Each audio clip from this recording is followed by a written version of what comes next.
Welcome back. Thanks for staying with us. Our panelists are already lined up, so let's convene tonight's summit. And today, joining us, Corinne Clark, co-founder of Free Press Fail, Mr.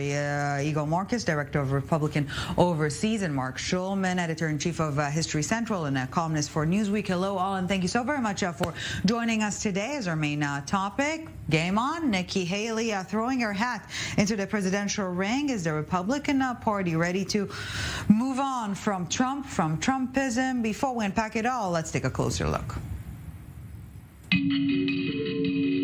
And now, there are two. Former governor of South Carolina and Donald Trump's former ambassador to the UN, Nikki Haley, has thrown her hat into the presidential ring, announcing she will run against her former boss and former president, despite earlier saying she would not run if he was running. In her campaign announcement, she touched upon her upbringing as a daughter of Indian immigrants, saying that the US needs to strengthen its border, needs a new generation of leaders, and vowed to be strong on China and Iran. But she has her work cut out, as the bookmakers believe that the Republican Party will be split into supporters of Trump and Florida Governor Ron DeSantis. Still, if there is such a strong split, could this benefit a third candidate such as Haley? Why did Haley U-turn in her decision not to stand if Trump was standing? Who will be the Republican nominee for the 2024 election? So let's get to it. Who will come on top? Who will be the Republican nominee for the 2024 election race? As always, we begin with our quick fire round, 30 seconds each to lay out your initial stance on the matter, and we'll pick up the conversation from there. So, Corinne Clark, please take the lead. Well, at this point in the race, it's still early. To say that I could predict the nominee would be kind of ignorant of how fast politics move and how quickly this game change. Fair enough. I think yeah. I fear that we have some technical issues hearing you well, so hopefully it will be fixed shortly. Igor Marcus, your take? Yeah, the next president of the United States will be Ron DeSantis, and Nikki Haley will be his running mate. Oh, okay. Okay, short and precise. Marc Schulman? I think there's a great chance that Trump will be the nominee. The reality is, with winner take it all in the Republican circles, he has 1/3 of the party 100% behind him, and no one's going to leave him. So there's a really good chance that he will get it again. DeSantis has a good possibility.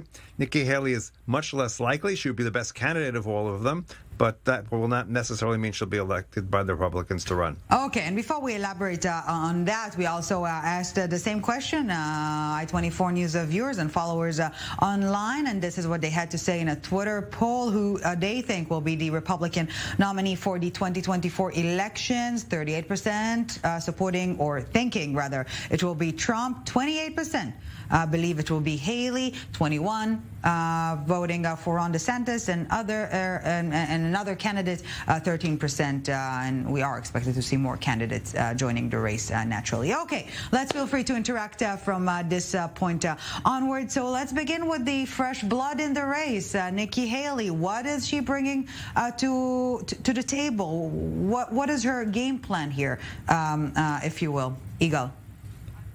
Well, she brings the perfect mix of executive experience and foreign policy.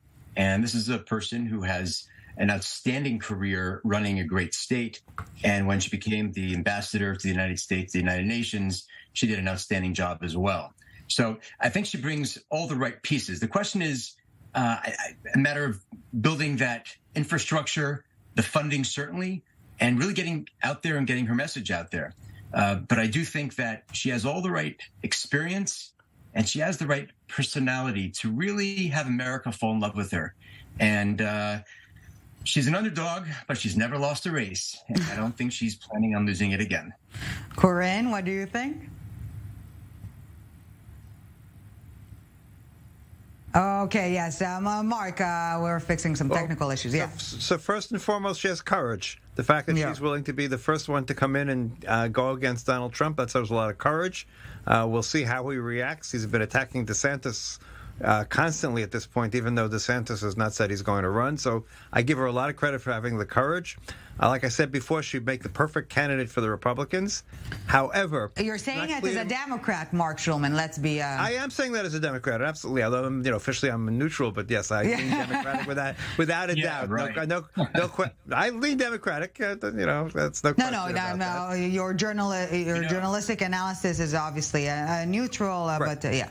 So absolutely, she would be the best candidate to take on the Democrats, both because she's moderate, both because she's a woman of color. She would definitely be a very big challenge to the Democrats if she was to run, and she has experience, which some other Republicans don't really have on the same level that she has. However, it's not clear to me the Republican base is ready to move on from Trumpism. So whether it's Trump himself or DeSantis, which represents Trump light to some extent, the culture wars and all these other things that Nikki Haley doesn't really bring, which is one of her pluses, it's not at all clear she could win in the primaries, and that's what I fear. I mean, as a Democrat, that's great. Who wants her as an opponent? But for America, it would be really great to have someone like Nikki Haley and have an election around issues and serious matters, as opposed to culture wars and other related things. So, Corinne Clark, do you think it's fair to say that the Republican race will be more or less of a referendum on Trump? I do think it will be, and not in the way that a lot of establishment elites are hoping. I think that Trump has a lot more support than people in Washington, D.C. and political consultants would like to believe. And let's just be honest, even Nikki Haley's popularity could be credited to Trump. Her experience in the spotlight in the last few years was as Trump's ambassador. That's why most people outside of South Carolina even know who Nikki Haley is. So I think Republicans owe a lot to Trump's record and the excitement that Trump has built around our party. And to be completely honest, there has been no one as successful with igniting the Republican base as President Trump has been. And I don't think there will be. So I think the momentum is on his side, and he will light it up again like he did in 2016, where he took out a much more crowded field than he is dealing with now. But in this respect, Corinne, how did midterm results define, or are defining rather, the Republican Party moving forward when it comes to mega extremists, to old school Republicans who can perhaps walk across the aisle to an extent? It's interesting that you mentioned that, because there is so much discussion about how the 2022 elections proved that Trump wasn't popular, but we actually saw the highest popular vote for Republicans in history. That shows a lot of energy. In races that we lost, more people were showing out to vote than ever before. So I think there's a lot of chatter, and they want to take this victory away from Trump. But if you really boil it down to the numbers, that it would be ridiculous. Eagle, please, The Mark, reality is the way the Republican nominating cycle works, it certainly works in Trump's favor because it's winner take all, and because if you get a third of the vote and the others get 10% and 5% and 12%, you end up with all the delegates. So the reality is Trump, with a solid base, let's say of 1/3 of the Republican voters, with that 1/3, he can actually make his way to victory in the Republican Party that way, and it'll be very, very hard to break that. So that's why I say the greatest odds are that Trump will be the nominee. Of course, there's a whole year and a half, and there are legal issues, and a lot of things could happen in between. But everything else being equal, then I think he will most likely be the nominee just because of the way the things are set up, and because his base is so strong. So Eagle, to that point exactly, at what point of the race will the quote-unquote counter-Trump camp within the party team up to take him out? At what time they will narrow the effort into one candidate?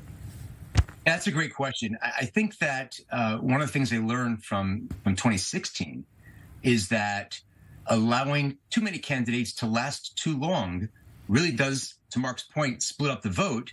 And, 2/3 of the party will choose not to vote for Trump.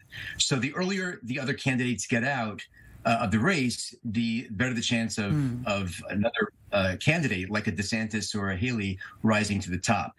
So I do think that they're going to get out earlier. And one of the advantages of getting into this race early, like what Nikki Haley is doing, and I suspect others pretty soon, is they're gonna know if they're able to win. They're gonna build their infrastructure. They're gonna build their campaign. They're gonna try to fundraise, And very early on, if they don't see success, they know for the better of the party, get out and let the final a candidate or two run against Trump and allow the voters to choose from a much tighter and select group of candidates. I think they learned their lesson of 2016, and I suspect we're going to be down to 2 or 3 candidates after the first 2 or 3 primaries.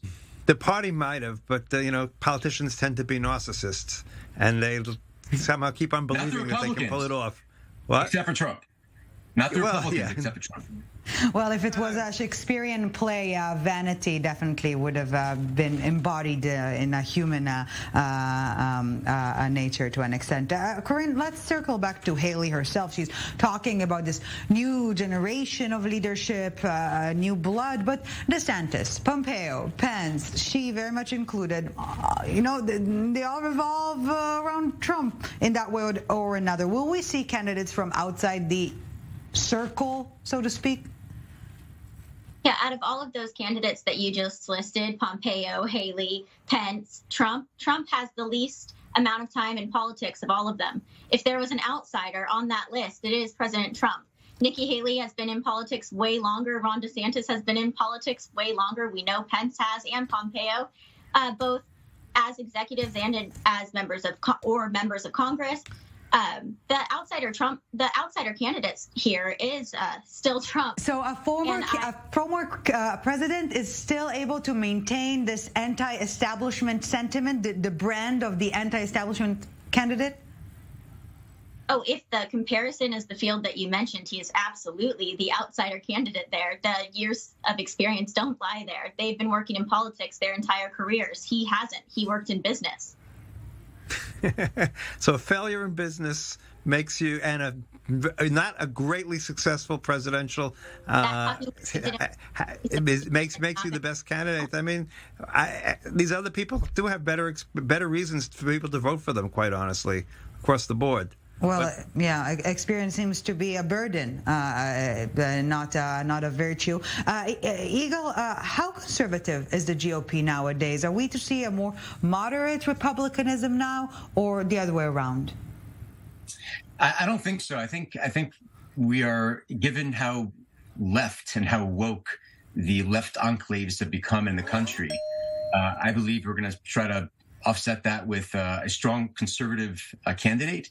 I think America's ready for that. We're seeing that with the success that Ron DeSantis had in Florida. By the way, I think it's called the free state of Florida where woke goes to die. I think that's the actual name of the state now. But nevertheless, I think we're seeing a real movement now to put up somebody who's not an angry Republican, but somebody who's an inspiring Republican. Young, new generation of leaders like a DeSantis, like a Nikki Haley, who, yes, have the experience, but have not been sucked into Washington, D.C. and have all the baggage that the former president has. Of course, if he's a nominee, we'll get behind him. But I'm hoping that that will expand and let America see other options and then make a very well-informed decision. I just question the word conservative because that's an interesting question. What does it mean to be a conservative? What values are we talking about? What are we talking in terms of foreign affairs, about Ukraine? What are we talking about free trade? All these sort of matters that were traditionally conservative Republican values are now something else today. The only area that Republicans, that when you say conservative, seems to be on social issues. Okay, and on that point exactly, we will wrap up the first part of our conversation, but right after the break, we take it from this point exactly. Foreign policy, anyone? Don't go anywhere. We're back with the summit in a few minutes.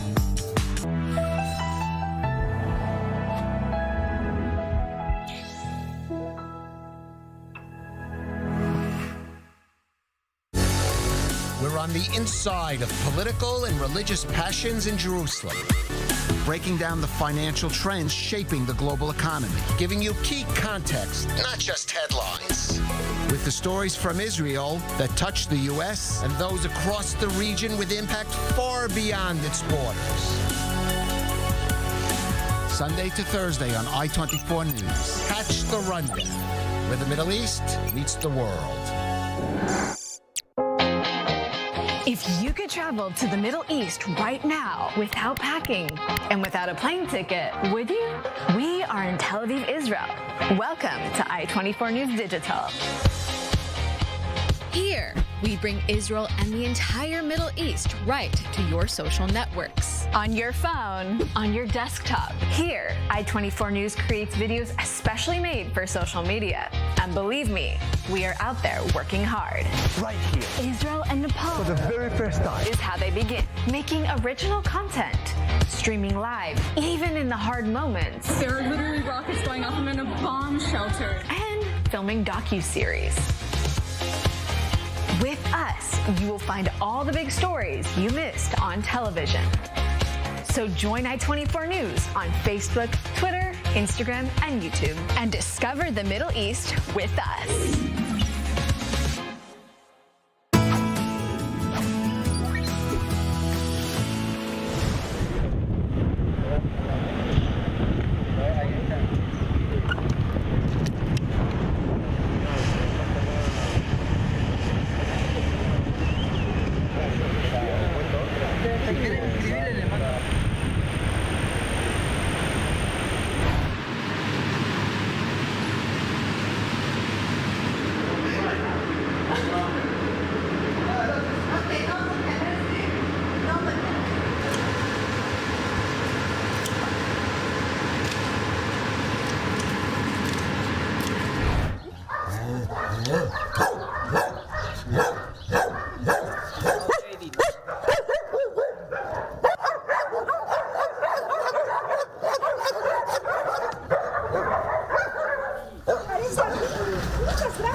Strictly Security, your weekly look into security, intelligence, and strategic affairs.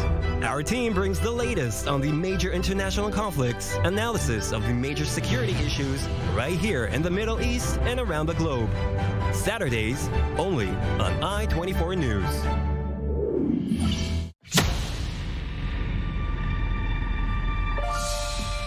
Он стал поднимать руку на меня, дети все это видели, дети плакали. Делать так, чтобы они заткнулись, прятали ножи от него. Их нужно просто оттуда вытащить, скорее забрать, иначе я не знаю, чем это может закончиться. The Middle East is changing. Old alliances make way for new partnerships. Bigger threats lead to new relationships, and shared goals mean new opportunities. We speak to those who know the inside story and are at the heart of the changes. Don't get caught up with the same old story. Find out what's happening in Middle East Now. Middle East Now on i24 News.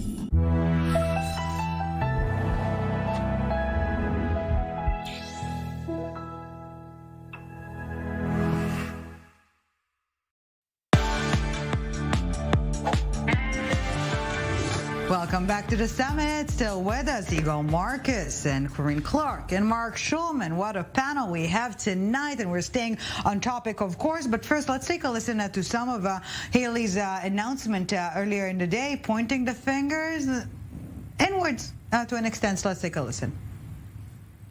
Republicans have lost the popular vote in 7 out of the last 8 presidential elections. That has to change. Joe Biden's record is abysmal, but that shouldn't come as a surprise. The Washington establishment has failed us over and over and over again.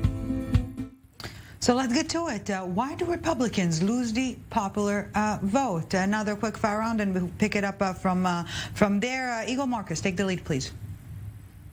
Well, that's a great question. Leftism and wokeism are very, very infectious. And when you go to the big cities, New York, Boston, Chicago, Los Angeles, Seattle, it's an echo chamber. So you get the popular vote because you're in these huge enclaves. But when you look at the map, the American map, and you paint what's blue and what's red, it's vast, vast, vast majority red. Because when you get out of those enclaves and you actually look at things objectively, you vote Republican. Very, very hard to break into those enclaves. Corinne?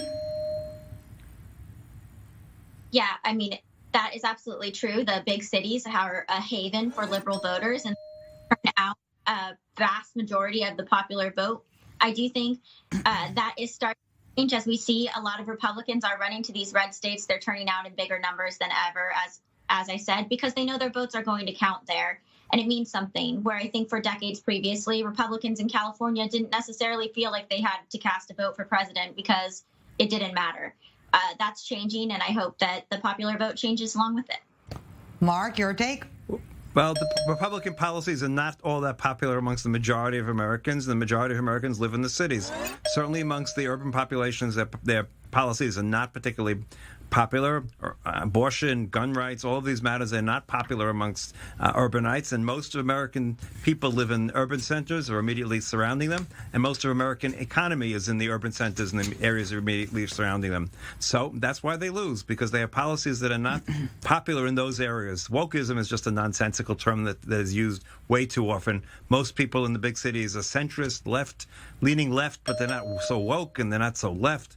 But their views are much more to the side of the Democrats than they are to the Republicans. Okay, and on that note, let's please feel free to interact from this point onwards. And maybe one Democrat city on the left coast or on the East Coast that's thriving, where crime isn't up, where economic growth is down, where they have balance, where they don't have balanced budget and huge deficits. So it's easy to call them anything but at the end of the day, they got problems, and at some point, the voters are going to see that. We're seeing that already. They're leaving the big cities. They're leaving the left coast. They're leaving the East Coast. They're coming to places like Florida and Texas because there they can live free, they can live responsibly, and yes, they're beginning to fall in love with our messaging.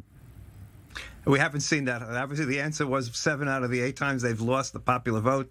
They've lost the popular vote in the last 4 in a row, if I'm not mistaken, at this point, or 5 in a row, except for Bush Jr., the one time after 9/11, the Republicans have lost the popular vote in every single election going back, and that is because there are more people in the United States who support the policies of the Democrats.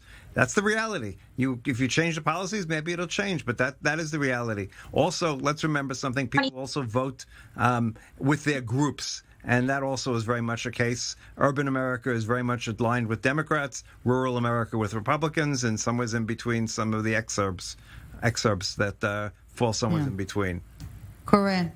Yeah, a little bit ignorant of the latest results of the last 2 elections. Even if Republicans did not win the popular vote for president in 2020, we saw huge movement from these urban communities that you seem to think are locked in for Democrats that actually voted for Trump. And we saw the highest number of Hispanics to vote for a Republican candidate ever, the highest number of African Americans to vote for a Republican candidate ever. That is moving for all of the reasons my colleague just mentioned. These cities are crime-filled hellholes that people are fleeing left and right. So all of that gun control and pro-abortion, it's not benefiting anybody. And you're going to pay for that in the next few elections. I think that we're seeing that. That's why Republicans had such a high popular vote in 2022.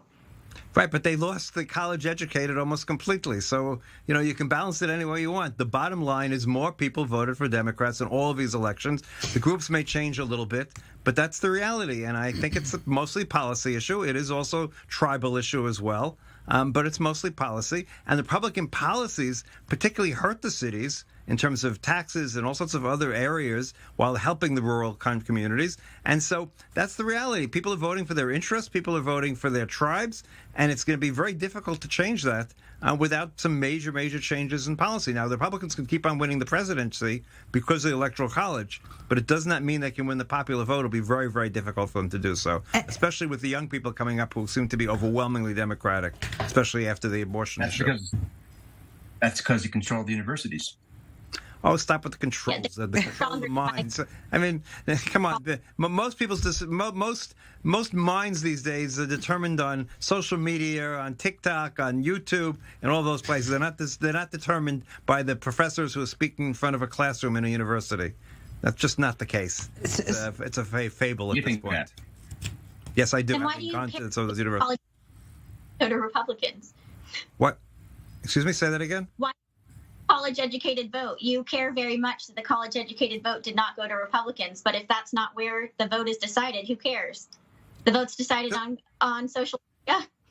No, the point of the matter, the statement I'm making is that if you look at the changing demographics and who votes for who, that over the last few elections, the Republican Party has lost the college-educated, which they used to have an overwhelming majority of college-educated voters used to vote Republican. We've seen a switch. Blue-collar voters have voted Republican, who used to vote Democratic, and we've had college-educated voters who used to vote Republican, now voting Democratic. So you've had that switch. Blue collar has gone to the Republicans. College educated has gone to the Democrats. That's just a fact. I'm not giving any value to it. It's just a fact. And that's why if the Republicans are making some progress among Hispanics and others, they're losing amongst college educated whites, for instance. So it splits and it evens out. And there's been no great advance amongst the Republicans in the last group of elections. So numbers may have gone up. In this respect, should or will Republicans vote strategically in the sense of who can beat a Democratic candidate or who can sway Democrats? Eagle. I think Corinne, please. Republicans need to focus on turning out the Republican vote. And when we do that, that is when we win. I think that's what we saw Trump do in 2016. And that is what I really, really hope that the lesson that the establishment takes from that is that you play to the base and let your policies sway the moderates. You don't play to the moderates and hope that your base turns out. That's the mistake, obviously. The way you win is you may play to your base in the primaries, but you try to work to the center to get the centrists to vote for you in an election. It's the center that's a swing vote in the United States and always has been. And Trump may have won the actual electoral college, but he lost the popular vote because he did not appeal to the center at all. The center is where elections are decided. You only have to win the electoral college vote to be the president of the United States. So if they want to play strategically to win an election, that's what I suggest they do. There you go. I suggest go back to where we started. I'm actually going to agree with Mark here. Sorry, Corinne, but I think that America desperately needs leaders that, like Reagan, where you can open up your tent and try to bring in more folks than the core of your party. And I think that as we think about the upcoming election, it is critical to get out your base. Absolutely. But you need to appeal to more than just your base on either side. You need to build a tent that is much greater than just one party or the other. That's how you win elections. And that's why we need an inspiring leader on the Republican side, somebody that people can get around and not feel threatened by, somebody who can appeal to mothers and to suburban folks and to, college-educated folks who just want a better future. That's, I think, the key to winning this upcoming election. Look, the more you bring out your own base, the more you bring out the other side's base, because the more the other side is afraid, and the other side's base comes out as well. I go back to what we said at the very beginning. Nikki Haley would be the perfect candidate for the Republicans, but I doubt she'll get the nomination. And on that note, we have to end our discussion here. Corinne Clark, Eagle Marcus, and Marc Schulman, thank you so very much. It was great listening to you. Hopefully we'll see you back again. Break.